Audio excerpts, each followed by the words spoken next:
The morning sun sparkled on Lake Blue as Jack Miller prepared for another day of teaching sailing. At 32, he had found peace here after leaving his job as a rescue swimmer. The calm waters and gentle breeze made it hard to believe he once pulled people from stormy seas. Jack checked his watch. 7:30 a.m. His first student wouldn't arrive for another hour. Perfect time for a morning coffee on the dock. He walked to the small wooden pier, his footsteps making hollow sounds on the old boards. The coffee steam rose in the cool morning air as he sat down, legs dangling over the water. That's when he saw it. At first, he thought it was just the sun playing tricks on his eyes. A strange purple light flickered in the clouds, getting bigger and brighter. Jack stood up, his coffee forgotten on the dock. The light moved in ways that no airplane could, zigzagging across the sky before diving straight down toward the lake. "What in the world?" he muttered, shielding his eyes. The object was now close enough for him to see its shape, like a teardrop made of metal, with glowing lines running across its surface. It was smaller than he expected, maybe the size of a car. The craft's descent wasn't smooth anymore. It wobbled and spun, leaving a trail of purple sparks. Jack's training kicked in. Something was wrong. The object was going to crash, and it was heading straight for the deepest part of the lake. He ran to his rescue gear, always kept ready out of habit. In seconds, he had his wetsuit on and emergency tools strapped to his belt. The craft hit the water with a sound like thunder, sending waves across the lake's surface. Steam rose where the hot metal met cold water. Jack didn't hesitate. He dove in, powerful strokes carrying him toward the impact site. The water was clear enough for him to see the craft sinking, its purple lights still glowing but getting weaker. As he got closer, he saw something that made his heart race. There was a window, and behind it, someone was moving. Not something, someone. The figure pressed against the window had a humanoid shape, but their skin seemed to shimmer like mother of pearl. Their eyes were large and completely silver, now wide with panic. They were trapped, pounding on the window as water began seeping into their craft. Jack could see they weren't built for water. Their movements were becoming desperate, and a strange glowing liquid was starting to leak from their neck, something that looked like it might be blood, but it sparkled like stardust. He pulled his emergency glass breaker from his belt and signaled to the being to move back. They understood, pushing away from the window. Jack struck the strange material 3 times before it finally cracked. The alien, because that's what they had to be, was now surrounded by water up to their chest. Water rushed in faster through the crack. Jack widened it with his hands, ignoring the sharp edges that cut into his palms. The being inside reached for him, their iridescent hands glowing with a soft light. Their touch was warm despite the cold water. Jack pulled them free just as the craft's lights went out completely. The alien was lighter than he expected, almost weightless in the water. But they weren't swimming. They weren't even trying. Their skin was losing its glow, turning a pale, sickly white. Breaking the surface, Jack kept the alien's head above water as he swam back to shore. They didn't cough or gasp like a drowning human would. Instead, their whole body trembled, and the glowing liquid from their neck began to flow more freely. He reached the beach and carried them to dry land. Up close, he could see they were feminine in appearance, though clearly not human. Her face was too perfect, too symmetrical, and her skin continued to shift colors like oil on water, though much fainter now. The alien opened her silver eyes and looked at Jack. Her mouth moved, and a small device on her neck flickered to life. "You." Her voice was strange but clear, translated by the device. "You saved me. Why?" Jack didn't even have to think about his answer. "Because you needed help. That's all there is to it." The alien's skin rippled with colors again, stronger this time. A sign of recovery, Jack hoped. He had no idea what he had just gotten himself into, but somehow, he knew his life would never be the same. The alien girl tried to stand but stumbled, her legs shaking like leaves in the wind. Jack caught her before she could fall. Her skin felt warm despite being soaked, and it sparkled wherever sunlight touched it. "Easy there," Jack said, helping her sit on a nearby log. "You need to rest." The translation device on her neck hummed softly. "My ship," she said, her silver eyes looking toward the lake. "My research, all my data." Jack watched bubbles rising where her craft had sunk. "I'm sorry, but that's at the bottom of the lake now. What happened up there?" She touched her neck where the glowing liquid, probably blood, was still seeping. "System failure. Something damaged my engines." Her voice was getting stronger, but her skin kept changing colors like a mood ring.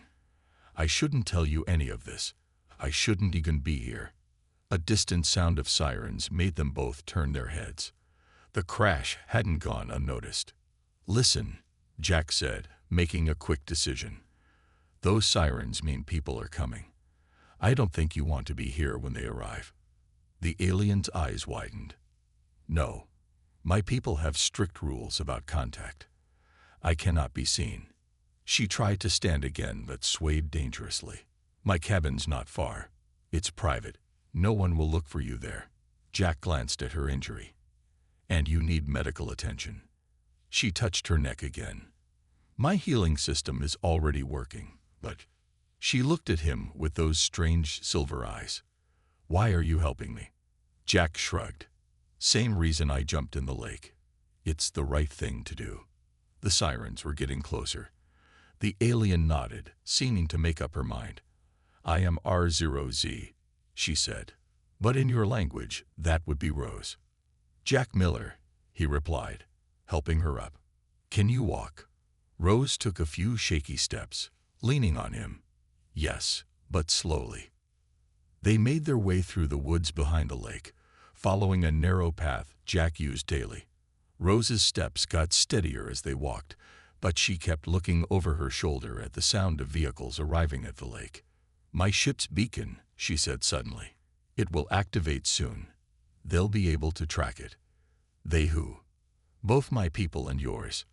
Rose stopped walking, her face serious. "Jack Miller, I must warn you. Helping me could be dangerous, if your authorities find out." "Let me worry about that," Jack said, guiding her around a fallen tree. "Right now, we need to get you somewhere safe." They reached Jack's cabin just as the sound of helicopters filled the air. It was a small place, built of logs and tucked away in the woods, invisible from the lake or the main road. Inside, Jack quickly closed all the curtains and helped Rose to his couch. Her skin had settled into a pale blue color, which he hoped was a good sign. "Rest here," he said, grabbing a first aid kit. "I know it's probably useless for your biology, but..." Rose's translator crackled with what might have been a laugh. "Thank you, but my nanites are already repairing the damage." As if to prove her point, the glowing blood on her neck was already drying up, leaving a faint shimmer on her skin. Jack sat in his old armchair, running a hand through his still wet hair. "So, want to tell me what a highly advanced alien was doing above my lake?" Rose's skin rippled with colors again. "Embarrassment, maybe. I was studying your world's oceans. My people are interested in Earth's marine biology." She paused, looking down, but something hit my ship, something that shouldn't have been there. The helicopters were getting closer. Jack stood up to peek through the curtains. "Sounds like we have a mystery on our hands. But first, we need to make sure no one finds you here." Rose's silver eyes met his. "You would do that? Risk yourself for a stranger, an alien?" "Well," Jack smiled. "My day was getting pretty boring anyway." Hours passed in Jack's cabin as helicopters circled the lake. Rose sat quietly by the window, her skin changing colors with each passing aircraft, sometimes pale blue, sometimes deep purple, but always with that strange, beautiful shimmer. "They won't find anything," she said finally. "My ship's outer layer dissolves in water after 6 hours. It's a safety feature." Her translator made her voice sound almost musical. "By now, there's nothing left but bubbles." Jack handed her a cup of hot tea, which she studied with great interest. "Smart design," he said, sitting across from her. But why were you really here? Studying oceans seems like a job for probes, not. He gestured at her. Whatever you are. Rose's skin turned a soft pink, definitely embarrassment this time. I am what you might call a field researcher. My people, the luminary, have been watching Earth for centuries. She took a careful sip of tea, her silver eyes widening with surprise at the taste. This is wonderful. Jack couldn't help but smile. Just wait till you try coffee. Then her words sank in. Centuries. You've been watching us all this time. Yes, Earth is special. Rose set down her cup, her expression turning serious. Most worlds follow predictable patterns of development. But humans, you're different, unpredictable, fascinating. Her skin rippled with excited colors. Like you, jumping into danger to save a complete stranger. Many species wouldn't do that. Most humans would, Jack said simply. At least, I'd like to think so. Rose shook her head. Not true. We've studied thousands of species. Most are focused purely on survival. But humans, she stood up and walked to a shelf full of Jack's books, running her shimmering fingers along the spines.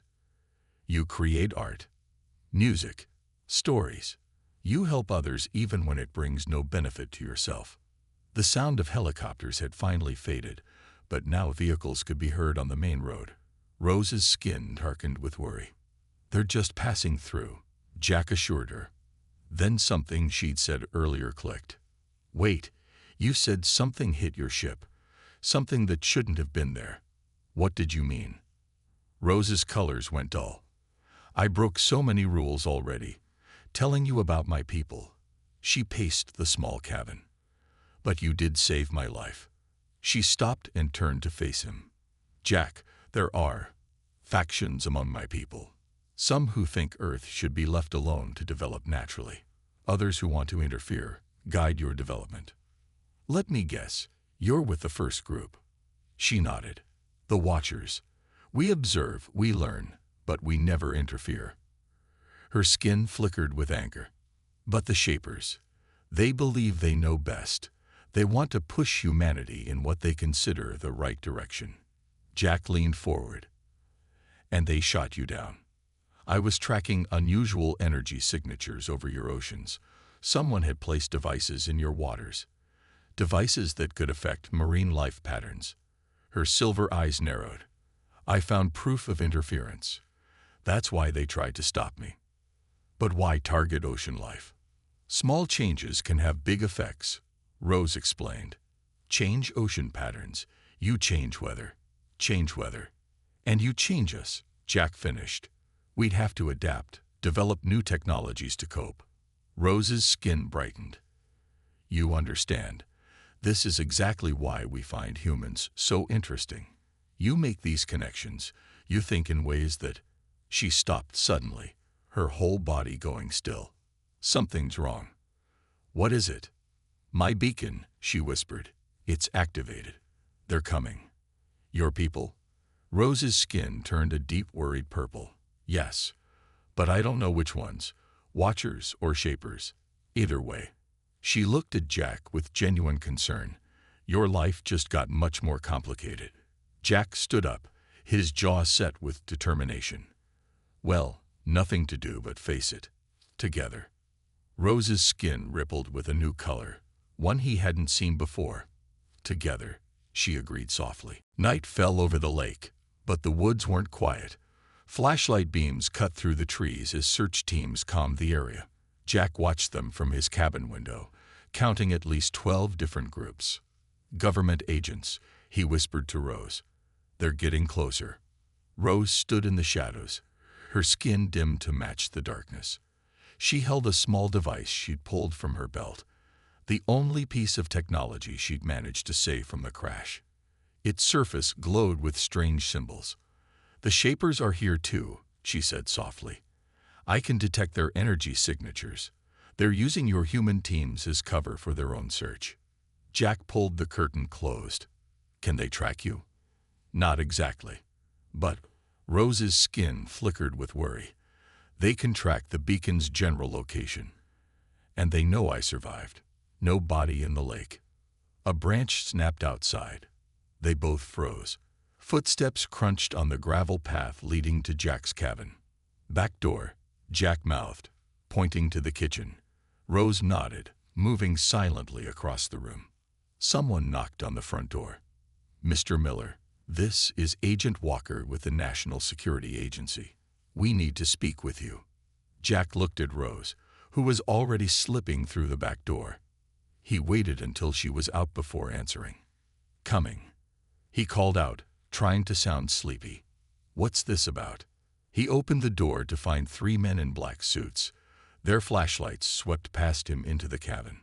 "We're investigating an incident at the lake," Agent Walker said. "Several witnesses reported seeing unusual lights this morning. You teach sailing here, correct?" "Yes," Jack said, letting confusion show in his voice.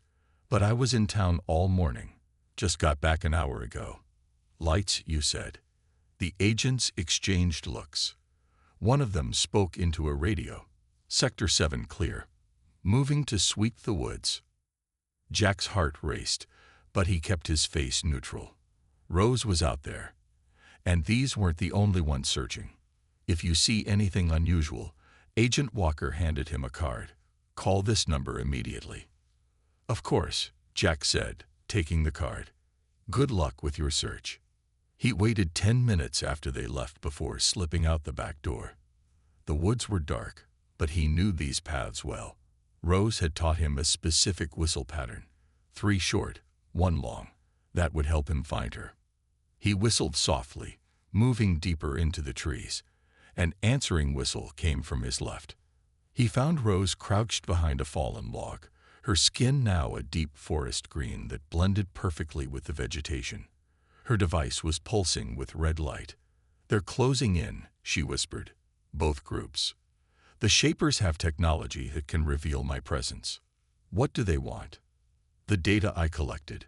Proof of their interference." Her silver eyes reflected the moonlight. "And me. I know too much now."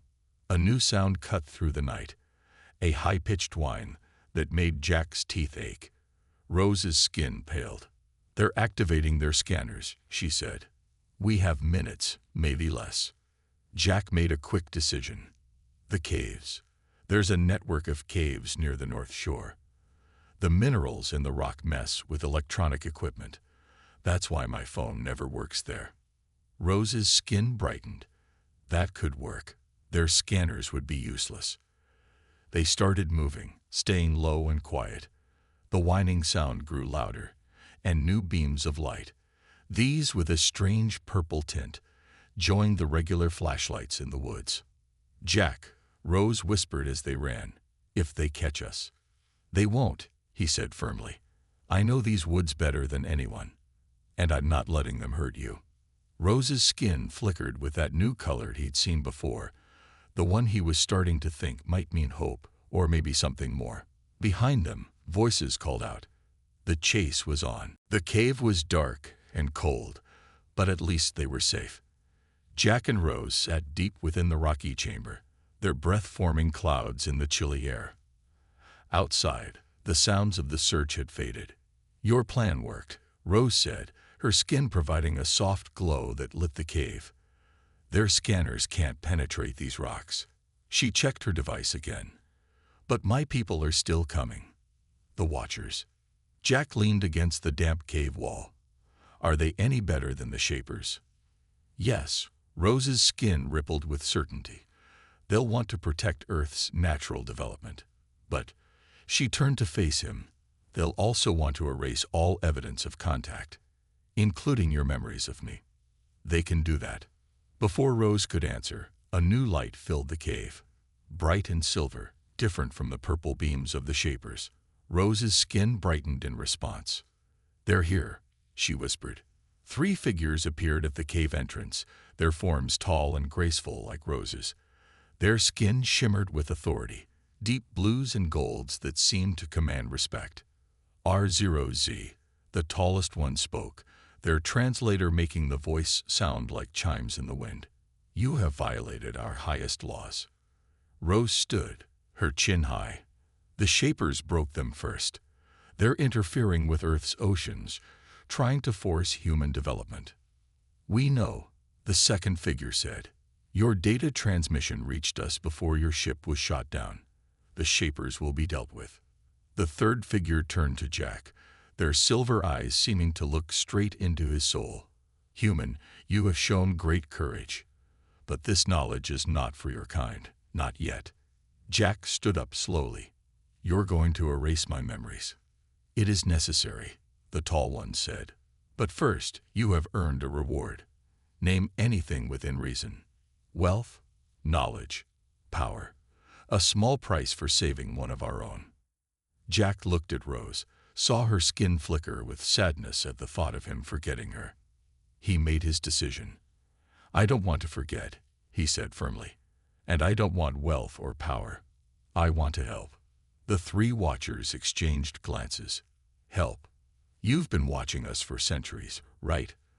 Learning about humans. Jack stepped forward. But you're still surprised by us. By how we think, how we act. Maybe you need someone on the inside. Someone who understands both sides. Rose's skin suddenly blazed with bright colors. The protocol of understanding, she said quickly. It allows for cultural interpreters in special cases. The watchers were silent for a long moment. Finally, the tall one spoke again. You would give up your normal life. Become a bridge between our worlds. This is no small thing. I was a rescue swimmer before, Jack said. I save people. Maybe now I can help save two worlds from misunderstanding each other. The second watcher moved closer, studying him. This has never been done before. No species has ever been granted such access before they were ready. Then maybe, Jack smiled, that proves we are ready. At least to start. The cave filled with swirling colors as the watchers communicated silently among themselves. Rose moved to stand beside Jack, her hand finding his in the darkness. Finally, the tall one spoke. It shall be done. Jack Miller, you will become the first human interface, a bridge between our peoples. They turned to Rose. And you, R0Z, will be his guide. Rose's skin glowed with joy. Thank you, Council. Do not thank us yet, the third watcher warned. This path will not be easy. The Shapers will not give up their plans easily. Jack squeezed Rose's hand. Then we'll face them together, like we have since the beginning. The cave filled with silver light as the Council prepared for transport. A new chapter was beginning, not just for Jack and Rose, but for both their peoples. The silver light faded, and Jack found himself standing in a room unlike anything he had ever seen. The walls seemed alive, shifting with soft colors like Rose's skin. Through large windows, he could see 3 moons hanging in a purple sky. Welcome to the Council chamber, Rose said beside him, her skin glowing with pride. You're the first human to ever see this place. Jack tried to take it all in. The room was circular, with 7 tall chairs arranged in a semicircle. The 3 watchers from the cave took their seats, while 4 more appeared through doorways that seemed to form out of the living walls. Jack Miller, the tall watcher, spoke. Before you commit to this path, you must understand what it truly means. A sphere of light appeared in the center of the room, showing images of Earth through time. Jack saw dinosaurs, ancient civilizations, modern cities, all flowing together like a river of history. We have watched your world since the first fish crawled onto land, another council member said. We have seen empires rise and fall. But humanity is different from all other species we have studied. The sphere showed new images, a firefighter running into burning buildings, a doctor working in a war zone, people forming human chains to rescue others from floods. Most species develop through conquest or pure survival, Rose explained. But humans, you grow through connection, through helping each other. That is why the Shapers are so interested in your world, a different council member added. They believe they can guide humanity toward a perfect society, but their way would destroy what makes humans special. The sphere changed again, showing dark possibilities. Cities covered in identical buildings, people moving like robots, all creativity and individuality gone. We've seen it before, Rose said softly. Worlds that the Shapers helped. They became advanced, yes, but they lost their soul. Jack watched the images with growing understanding. That's why you chose me, isn't it? Not because I saved Rose, but because of why I saved her. The tall watcher's skin rippled with approval. You acted without thought of reward or consequence. You helped simply because help was needed. This is the essence of humanity that must be preserved. But now we face a crisis, another council member said. The Shapers grow bold. Their devices in your oceans are only the beginning. They plan to trigger changes that would force humanity to develop along their chosen path. The sphere showed the ocean devices Rose had discovered, pulsing with energy that altered water currents and marine life patterns. These changes would cause worldwide weather shifts, Rose explained. Droughts, floods, storms. Humanity would be forced to develop new technologies to survive. And in doing so, Jack finished, we'd lose our way of doing things, our creativity, our choice to help each other. Exactly, the tall watcher said. That is why we need you, Jack Miller, not just as a bridge between our peoples, but as proof that humanity's path is worth preserving. The council chambers seemed to brighten, the walls pulsing with new colors. Rose stepped closer to Jack, her skin glowing with that special color he now recognized as hope. Will you accept this task? The council asked in unison. Will you stand as humanity's first true representative to the stars? Jack looked at Rose, then back at the council. On one condition, he said firmly. The council members leaned forward, their skin showing surprise at his boldness. Name it, the tall watcher said. I want to help stop the Shapers, Jack said. Not just observe, not just learn. If they're threatening both our worlds, I want to be part of stopping them. The council chambers filled with swirling colors as the members communicated silently. Finally, the tall watcher's skin glowed with a new intensity. So be it, they declared. Let the real work begin. 1 month later, Jack stood at his familiar dock on Lake Blue, watching the sunrise. Everything looked the same, but nothing was. The small device on his neck, similar to Rose's translator, but more advanced, reminded him of how much his life had changed. Beautiful morning, Rose said, appearing beside him. Her skin matched the colors of the dawn. After weeks of working together, he'd learned to read her colors like a book. Right now, she was happy and excited. The Shapers' devices, he asked. All removed, she said with satisfaction. The council's teams finished the last extraction last night. Earth's oceans are free from interference. Jack smiled. Their first mission together had been a success. Over the past month, they had helped the council locate and neutralize every piece of Shaper technology hidden in Earth's waters. The weather patterns were already returning to normal. And the Shapers themselves. Rose's skin flickered with multiple colors, pride mixed with caution. They've retreated for now. Your idea of using their own scanning technology against them was, what do humans call it? Ah yes, brilliant. Jack laughed. I just thought like a human. Sometimes the simple solution is the best one. A sleek silver craft, invisible to normal human eyes, hovered silently above the lake. It was their new research vessel, provided by the council, much better than the one Rose had crashed in.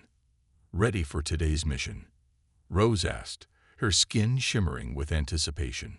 First official day as Earth's ambassador to the stars. Jack grinned. How could I not be ready? The council had been true to their word. Jack was now part of something greater than he'd ever imagined. He helped the Watchers understand humanity better, while learning about the wonders of the universe himself. Best of all, he got to keep his memories. And Rose. The council is very pleased, Rose said, walking with him toward the hidden ship. Your reports on human culture have changed many of their old assumptions. They never understood before why humans spend so much time on art and music. Because we don't just survive, Jack said. We live. We create. We connect. Rose's skin glowed with that special color he now knew meant affection. Exactly.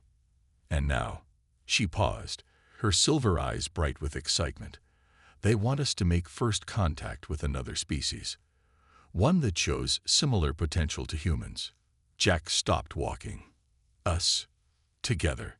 The council thinks we make a perfect team. Your human intuition, my scientific knowledge. Rose's skin rippled with joy.